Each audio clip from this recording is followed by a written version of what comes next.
சொல்ல விரும்பல. புரட்சி தலைவி ஜெயலலிதா அவர்கள் கந்தரகோட்டைக்கு வந்தப்பையும் சரி, முத்தமிழறிஞர் கலைஞர் கருணாநிதி வந்தப்பையும் சரி, ஸ்டாலின் வந்திருக்காரு, புரட்சி கலைஞர் விஜயகாந்த் எதிர்க்கட்சி தலைவர் வந்திருக்காரு. இதுவரை கந்தரகோட்டை மண் வரலாறு காணாத கூட்டத்தை காணப்போது. இந்த மாதிரி வரவேற்பை நான் சத்தியம் பண்ணி சொல்கிறேன், தமிழ்நாட்டில் எங்கேயுமே இல்லாத ஒரு வரவேற்பு கந்தரகோட்டை புதுக்கோட்டை மாவட்டத்தில் தான் நடக்குது. எப்படா இது முடியும் இந்த ஆட்சி? ஏழை மக்களோட கண்ணீர் என்னைக்கு துடைக்க போகிறாங்க? குடும்ப ஆட்சி என்னைக்கு ஒழிய போகுது? இந்த வாரிசு அரசியல் என்னைக்கு ஒழியும்? எப்படி ஒரு குடும்பமே தமிழ்நாட்டை சுரண்டி திங்கிறதுக்கு முடிவு என்னைக்கு அண்ணாமலை கட்ட போகிறாருன்னு ஒவ்வொரு மக்களும் காத்துட்ருக்காங்க. 1000 ரூபா பணம் கொடுக்குறாரு, கரண்ட் பில்லு 3 மடங்கு ஏறி போச்சு, பஸ்ஸில் இலவசங்கிறாரு, சொத்து வரி ஏறி போச்சு. இதெல்லாம் யாரும் இலவசத்தை நாங்கள் கேட்கவே இல்லை.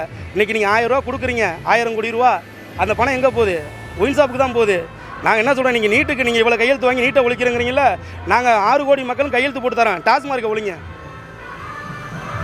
இப்போ பார்த்தீங்கன்னா இப்போ நோஸ் அதிகமாக இருக்குது. அதுபோல் பார்த்தீங்கன்னா இப்போ அதிகமாக ரைடு நடந்துட்டு இருக்கு இப்போ அமைச்சர் வீட்டில். அதுக்கு நினைக்கிறீங்க? ரைடு எனக்கு திருட்டு போய் விடல, ரைடு தான் நடக்கும். கொள்ளடிக்கிறவனை எப்படி பிடிக்க போகிறோமோ அது மாதிரி அண்ணாமலைன்னு ஒரு ஐபிஎஸ் வந்த பிறகு திருடனை பூரா கண்டுபிடிச்சிக்கிட்டு இருக்கோம். இப்போ யாரும் சாதாரண மக்கள் இல்லை. ஜெயத்ரன் வீட்டில் எத்தனை கோடி எடுத்தாங்க? மார்ட்டின் இருக்காரு, அவர் எத்தனை கோடி ரூபா மாதம் இன்கம் பண்ணிட்டு இருக்காரு? எத்தனை மாநிலத்தில் அவர் லாட்டரி சீட் நடத்திட்டு இருக்காரு? ஏவா வேலு முதல்ல என்ன வேலை பார்த்துட்டு இருந்தார்? ஜெகத்ராஜன் என்ன வேலை பார்த்துட்டு இருந்தார்? 35 வருஷம் 40 வருஷம் அரசியலுக்கு வரதுக்கு முன்னாடி அவங்களோட கெப்பாசிட்டி என்ன? ஒரு பள்ளிக்கூடம் வச்சுருந்தாரு. இவர் என்ன வச்சுருந்தாரு? பம்பு செட்டு வேலை பார்த்துட்டு இருந்தார். ஏவா வேலு செந்தில் பாலாஜி என்ன அரவக்குறிச்சியோட அரசரா? அவர்கிட்ட எனக்கு எத்தனை ஆயிரம் கோடி சொத்து எங்கேருந்து வந்துச்சு? ஒன்றேன்னு சொல்லுங்க. இப்போ இந்துக்கள் பண்ண வாழ்த்துக்கள் சொல்ல மாட்டாரு முதலமைச்சர். எப்படிங்க சொல்லுவார்? நோம்புக்கு கஞ்சி குடிக்கிறதுக்கு குள்ளா போட்டுட்டு ரம்ஜானுக்கு வாழ்த்து சொல்லுவாங்க.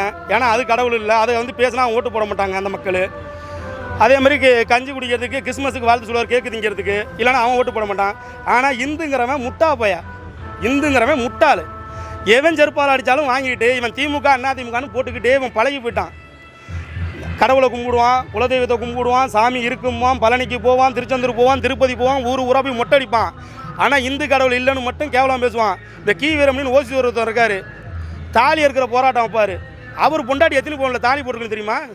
அவர் பொண்டாடி தாலி இருக்க சொல்லுங்கள். அவர் முகம் கல்யாணம் பண்ணார்ல, அதுக்கு தாலி கட்டினாங்களா? முதலமைச்சர் மரியாதைக்குரிய முதலமைச்சர் ஸ்டாலின் அவர்கள் மனைவி தாலி கட்டியிருக்காங்களா? அண்ணன் இவர் இருக்காரு உதயநிதி, நானும் ஒரு கிறிஸ்தவரன் பெருமையாக மாறுத்தடிக்கிட்டாரு. சனாதனத்தை நீ ஒழிக்கிறங்கிற, நல்லா எழுதி வச்சுக்க. இந்த மண்ணில் சனாதனம் ஒழிய போதா, திருட்டு திராவிடம் ஒழிய போதா? அண்ணானால ஆரம்பித்த இந்த கட்சி அண்ணாமலையினால தான் ஒழிய போகுது தமிழ்நாட்டில்.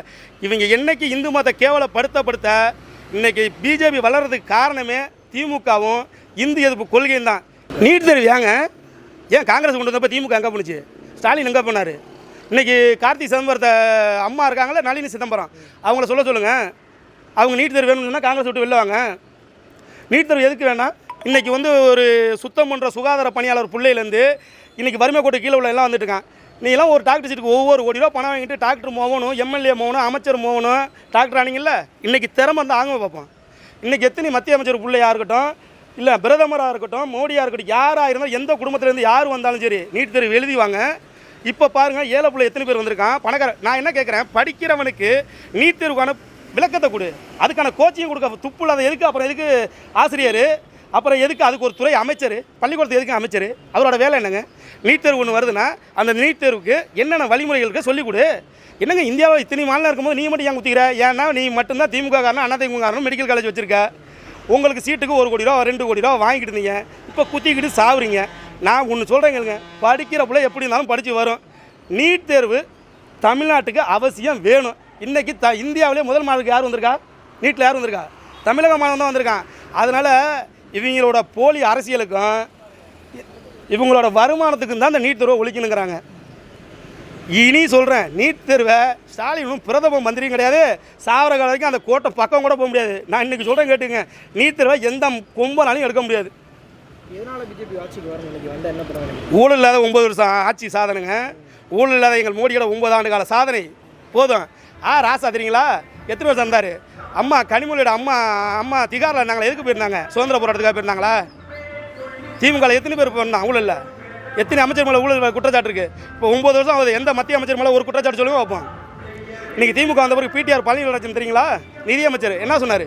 30,000 கோடி ரூபா ஊழல் நடந்திருக்குன்னு சொன்னார். ஏன்னா திறமையான நிதியமைச்சர் நீங்களே, எதுக்கு அவர் அமைச்சர் பதவி விட்டு மாற்றுறீங்க? இன்றைக்கி சபரீசன் யார்? இந்த துறையில் என்னவா இருக்கார்? சபரீசனுக்கு எத்தனை % கமிஷன் போகுதுன்னு தெரியுங்களா? இன்றைக்கி அவங்க குடும்பம் தான் எல்லாமே. ஏன் இப்போ திமுக 9 வருஷம் அதிமுக ஆண்டுச்சு, 10 வருஷம் அதிமுக ஆட்சி ஆனாங்களே, அன்றைக்கி ஏன் இந்த ரிஜன் மூவிஸு சன் டிவிலாம் ஏன் அன்றைக்கி உள்ளார வரல? இப்போ ஏன் வர்றீங்க? இப்போ எங்கேருந்து வந்துச்சு உங்களுக்கு பணம்? அப்போ அதிகாரத்துக்கு வந்து உங்கள் குடும்பம் எல்லாத்தையும் கண்ட்ரோல் கொண்டு வந்துருவீங்களா?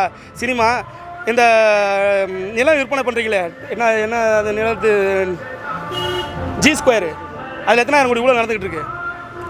இன்றைக்கும் சொல்கிறேன் கேளுங்க, திமுகவில் ஸ்டாலின் வீட்டுக்குள்ளேயே ரைடு போகணும், மோடி அவர்களை செஞ்சாகணும். அதான் எங்கள் தமிழ்நாட்டு மக்களோட ஒரே ஆசையே. இன்னும் எதுவும் கேள்வி இருந்தால் கேளுங்க, ஏன்னா அவ்வளவு மனசில் பாரமாக இருக்குது. ஒன்றே ஒன்று சொல்கிறேங்க, திராவிடம் ஒளியும் ஊழல் இல்லாத மண் வரணும்னா அது நம்மளது பாரதிய ஜனதா கட்சி மாநில தலைவர் அண்ணாமலை, மோடியின் தம்பி, அன்பு தம்பி அண்ணாமலையில் மட்டுமே முடியும்.